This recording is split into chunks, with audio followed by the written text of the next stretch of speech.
So imagine waking up every day knowing that you have crafted the perfect retirement plan tailored after your passions, things that you enjoy doing. It's no more of this what ifs or I should have done this or should have done that. You can design a lifestyle that fits your vision, that can be in anywhere from adventurous travel to hiking, the Grand Canyon, to spending your days leisurely in your dream home. Well, when you go into retirement, it's more than just getting the gold watch. That used to be kind of the standard thing they used to do back in those days. Is that when you retired, everybody got together, they had cake, coffee, and they gave you a gold watch in the company you worked for. But that's not what retirement looks like anymore. Retirement now can be the dream that you've always had and always wanted. And I think one of the biggest misconceptions about retirement too is that it's not just about not working anymore, because now you can find different fuels and different passions to try to emulate and to finish doing things that you've always wanted to do. I'm going to turn a little bit. Things you've always wanted to do, but you've been putting off because you had work or you had obligations financially or whatever that might be. And so this new concept is about making a lifestyle by design, designed around what you like to do and what you enjoy. And I think that's one of the important things that people miss, is that this is not only about saving money for retirement. Retirement's also about having a plan that's going to fit your needs.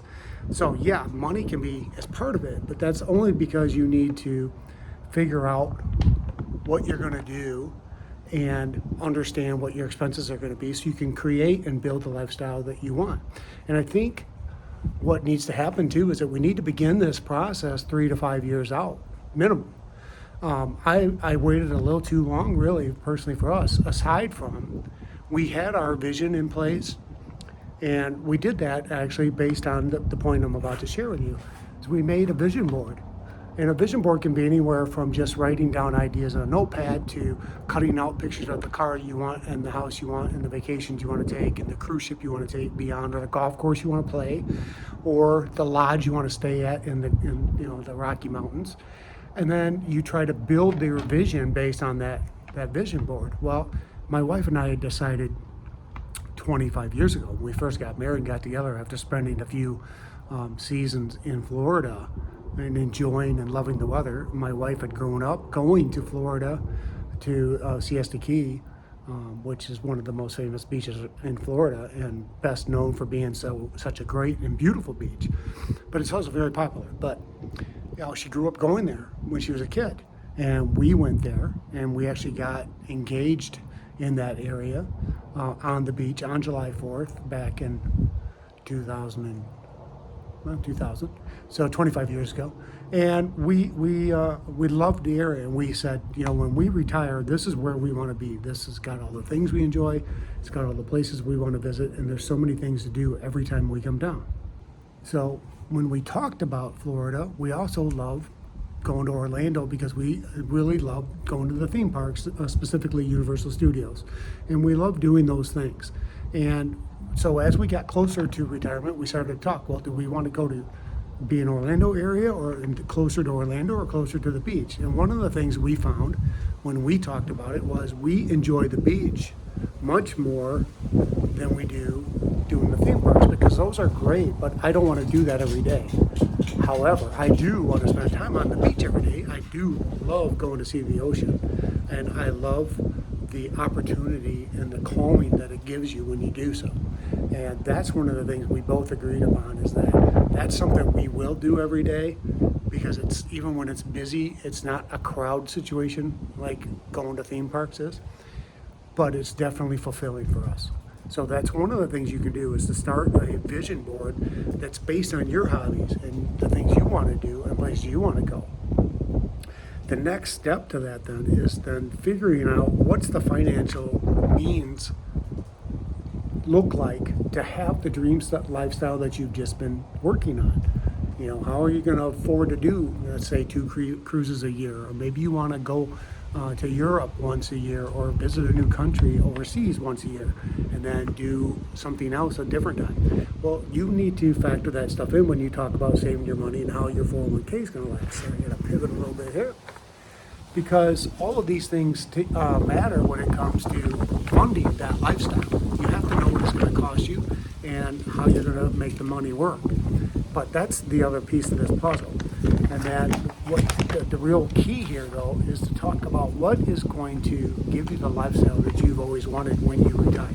Now, bear with me for a second. I'm going to move back into my car. The wind's starting to pick up. I want to make sure you can hear everything that we're talking about. All right, here we go. It's a little quieter in here. So you want to find out what's going to be the non-negotiables for you for your retirement, and how are you going to fund those things. And then you also need to take into account, what's my health going to be like? How many years can I live this type of a lifestyle? Have I got plans in place to make my health and keep my health good? And can I still enjoy the time that I'm going to have? And then you need to then budget for those dreams. Budget for the lifestyle that you want to have, and where that's going to be at, and is there going to be a community there that can be supportive and do the things you want to do. And that's one of the things a lot of people don't think about is, if I want to be in an ocean lifestyle, do I need to be on the ocean, close to the ocean? Do I want to be in a Midwestern state and just go once in a while? If you want to be somebody that skis every day, you're going to need to be in a community that has a lot of skiing, that supports your hobbies and your passion and your love. And then, of course, the next thing you need to think about is, in my retirement passion dreams, is there a skill set that I need to learn to make those things better? If you want to take up a new hobby, let's say pickleball, because that's pretty popular right now, especially with the older generation. Do you know how to play pickleball? Do you have the skill set? Do you have the equipment? Have you played enough games to be decent and have fun doing it? Or is it just something you want to do because it's a trend? Or maybe it's golf. If you want to pick up golf, you better start picking up golf now so you can get better. And because I can tell you, no sport or activity is fun if you suck at it, and it becomes stressful because you want to be better. So that's one of the things you need to continue to think about is, am I building my dream lifestyle around something I'm truly passionate about, or am I just doing it around a hobby that I think I want to pursue? All right, the next piece of this puzzle is then you have to navigate how you can make this and make it work, and so it's a thriving situation for you.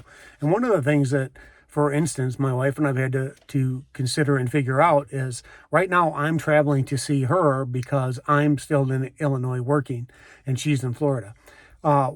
Next summer when I retire to Florida full time, we will then need to make time to come to Illinois to see family and friends, because this is where most of our family lives. Aside from my daughter and some cousins and aunts and uncles, my son's up here, our grandchildren are up here right now. My mom is still going to be here for a certain amount of time. Her family still lives here. She has a brother. We have nephews. So we're still going to need to come to Illinois. So we need to make sure that we plan for that part of our life so that we stay connected with our family and friends. So right now, instead of me going every month, we may come back to Illinois on breaks, on spring break, when my wife, because she teaches, we'll have spring break off, the summer's off, Christmas time, possibly Thanksgiving. So we will figure out those times when we can come up to see them, and then hopefully get an occasion where they'll come to see us. So you need to make sure that you plan those things into your retirement plan to build this dream retirement you have in mind. And then finally, you need to plan for things for as you age. What other things will possibly need to change, and make sure that you're doing those active things, while you're still able to be active. Go out and make the best of it early, just in case as you age, you become a little bit more feeble, because that's just generally what happens. Our bodies start to break down. So you need to be prepared for, as we age, what things can I not do anymore, and how can I offset them so that I still thrive in my retirement and have a retirement that I hoped for and planned for. And so let me end this with saying, if you're anywhere close to the runway to take off to your retirement like I am, start planning now. Okay, have a good idea. It doesn't mean that the day you retire, you have to have all these things in place. But if you're not planning for them now, you may be behind a little bit when the time comes. And then I would appreciate to hear if you have any comments, if you, you know, what your plans are, what you're currently doing. Did you build a vision, and then are you living that vision or not? Leave the comments down below. I'd appreciate it. And as always, thanks for watching. We'll see you next time.